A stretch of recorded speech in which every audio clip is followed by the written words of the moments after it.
It is time for our weekly garden walk.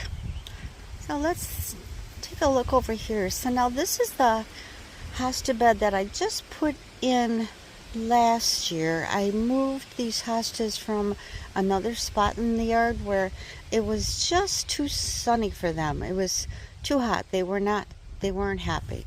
So they're starting to fill this bed in very nicely. I'm quite pleased. So over here, look at this. I love this. So this is a spiderwort, Tradescanthia, and it just volunteered to grow there, and it's not in the way. So I leave it. It looks very nice. I'm happy with it. So here's another one over here. I love that color. Look at, well, you know, purple is my favorite color. So quite beautiful. So this bed has been in here for a couple of years already. So down in here, there's a Heuchera, and there's another type of Heuchera, and one over there, and over there. I used to have, at my previous home, I had a lot of Heucheras. I love the variety, but one of the things with them is they are pretty susceptible to frost heave. So during the winter, they get pushed up out of the ground, and then most often they don't survive. So I don't have too many now. Back over here, I think it's called Stachys, S-T-A-C-H-Y-S, I think. Lamb's ear, real fuzzy. I love that plant. Okay, now let's walk this way.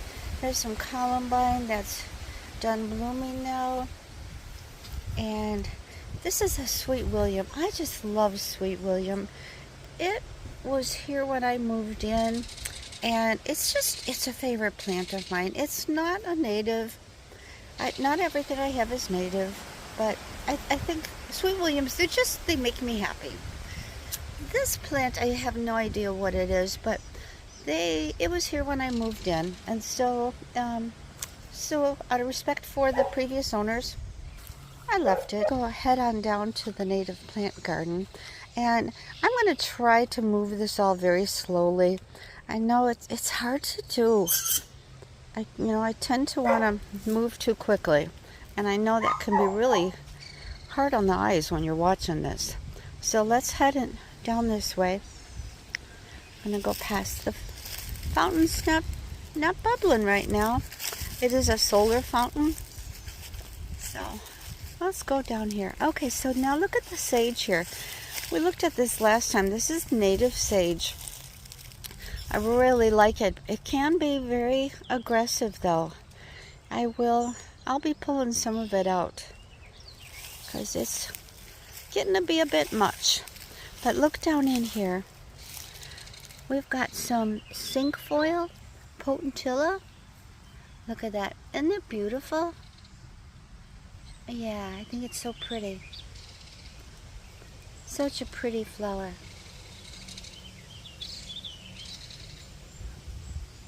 Okay, let's come back up. Go around here. Oh, there's one of the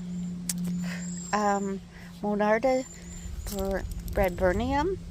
It's about done. It's going to be going into seed now. I'm so grateful that they're here. I think I told you last time I sowed those seeds 4 years ago, and now here they are. So let's keep walking down this path. There's still the wild geraniums are still blooming. They're such a happy plant. Well, we're going to look at this one. It's not blooming yet, but this is a narrow leaf, slender leaf, goldenrod, which I did not read this before I planted it, but since subsequently I have, and it's another one that will take over. So it's real pretty when it blooms in the fall, but I am going to start thinning it out. So if you want any, come on over. I've got some that'll be looking for a home. So we're going to go over to this side now. I love sedges and rushes and different sorts of grasses. This one, I'll have to look up what this one is because I don't recall the name. I'm gonna come down here and look at the I'm gonna say it's the flower because then this is where the seeds form. It's kind of windy today. So they are so pretty. And I love the color. It's kind of more of a chartreusey color. There's another one over here. Look at it in the sun. It's gorgeous. So you know the story about how to tell a sedge, right? From a rush. So sedges have edges and rushes are round. So that's how you tell by touching the leaves, you can tell if it's a sedge or a rush. Oh, look, here's some more that's coming up in here. Some new guys. I love the color. Okay, let's head over this way. Well, so here's something that it's not in bloom yet, but we're going to stop here anyhow. This is mountain mint. And you know how like spearmints and peppermints, they can be really invasive. They send out runners through their roots and they just like really take over. Mountain mint is like a favorite. Oh, I'm smelling it right now. Oh my God, crush that leaf. Oh, so it makes a wonderful tea. It smells incredible and it does not take over. It is not invasive. So let's walk down this way. There's some irises back in there. I don't know if you can see them. They are about done. I think, well, I see one more back in there that's looks like it's getting ready to bloom, but the irises are for the most part done. So let's slowly go over this way. I'm trying to move slowly so I don't get you seasick. Just panning through. And here, down in here in the shade, we've got the wild geraniums are blooming. They are pretty. They're a happy plant, aren't they? This is the common milkweed cerea. So, you know, we need those milkweed plants if we want to have monarch butterflies. So let's move back up this way because I see something in bloom here. So this is a yarrow. And yarrows come in different colors. This is a white one, and there's yellow. And it's a medicine plant, as so many of the native plants are. So if you take the leaf, if you have a cut on you, and you crush up the leaf, make a poultice, you know, pack it onto a wound, it helps to stop the bleeding. Let's trying to move slowly. Here's a grass that I like. Chasmanthium river oats. Wait until it gets the seeds this fall. They're incredible. They look like, it looks like a line with like fish hanging from it. Chasmanthium river oats. So I'm going to keep walking this way.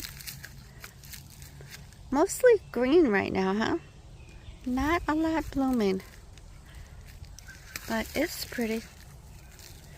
Or I think it's pretty. I still enjoy walking through here. But, okay, let's keep walking and see if we can find anything in bloom. So here's the golden Alexanders. So that one's still in bloom. They're going to be going to seed now. And if they spread, I'll be okay with that. If they want to send up some brothers and sisters, it'll be just fine. Every once in a while I see tucked in there like a wild geranium blooming. Alright, let's keep walking. So, oh, I see back there is an iris blooming.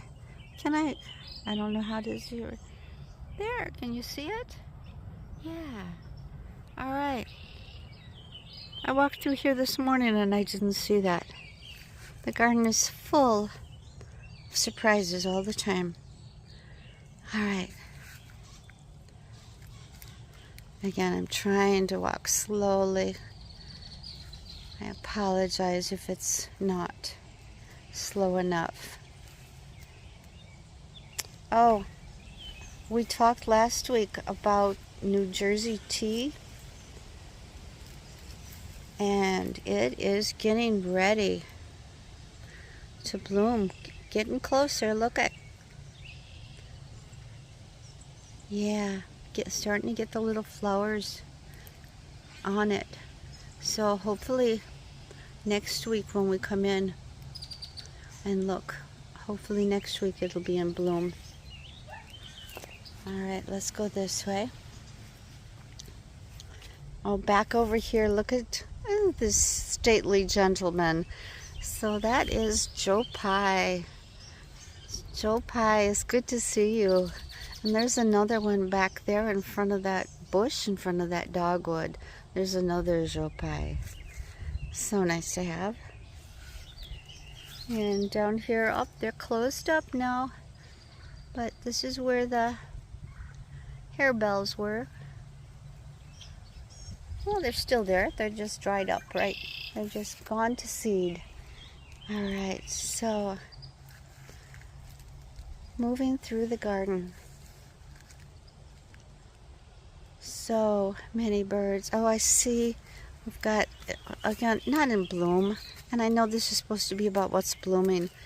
But tall plant over here, Culver's root. Good to see you. It'll be fun once that goes into bloom. Whoops, sorry about that. I'm still learning how to do this videotaping. So thank you for your patience. This is something totally new for me. All right. Especially videotaping and talking and walking. All right. Here's, last week we looked at the wild quinine. It was getting ready to flower. That is almost a state of being totally in flower. We will look at them again next week. Well, this is interesting. I've been noticing this.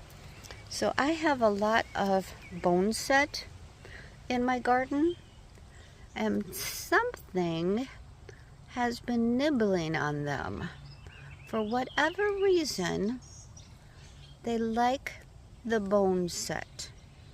They're not so much bothering the other plants, but they are bothering the bone set. I don't know who it is and why they've chosen that plant, but as long as they leave enough for me, it's okay.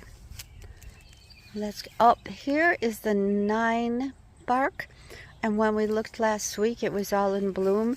And now I think this is so cool because while it looks like it's already spent and ready to go to seed, right over here is one last bloom. Look at how gorgeous that is. She's like, oh no, we're not done yet. Not quite. Very cool. Okay, continuing down the path.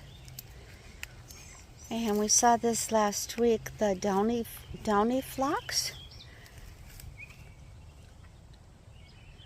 So this garden was put in 2022. And it's I was trying to remember. And so it's the first garden where I've used the downy phlox. And I really do, I like it. I think I will be gathering seed or getting some plants and putting it in other gardens through here. Okay, let's keep walking. See what else we can see. Oh, I talked about the mountain mint over there. This guy here, this really is my all-time favorite scent. This is Monarda, Monarda. It's I wish you could smell this. So crush that leaf. Oh, the scent is heavenly. Totally. Oh my goodness, so good. So here's that rattlesnake master getting bigger. No flower yet. Pretty soon. You see, here's some more of the bone set. And something's just really been nibbling away on it. Okay, let's walk around this way now. And lots of green. Lots of green. We'll be seeing more color another couple of weeks down the road. Alright, so here's something in bloom that was not blooming last week. So this is one of the penstemons. I don't recall which one. Pretty flower, isn't it? I'll find out which one it is, or I'll try to find out which one it is for you. Okay, keep going.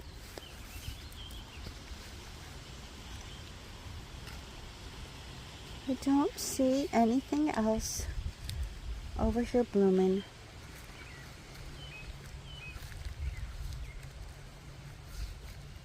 I'm looking. You know, sometimes when you go out on one path and then back on another, like you'll see things that you didn't see on your way out, just because you're coming from a different direction.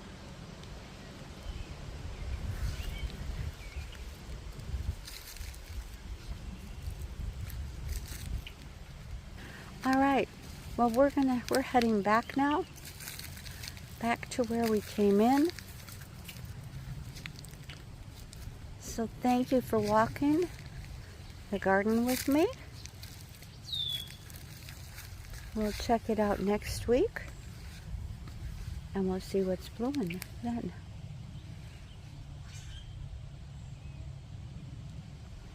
I'm Karyn, and I'm growing.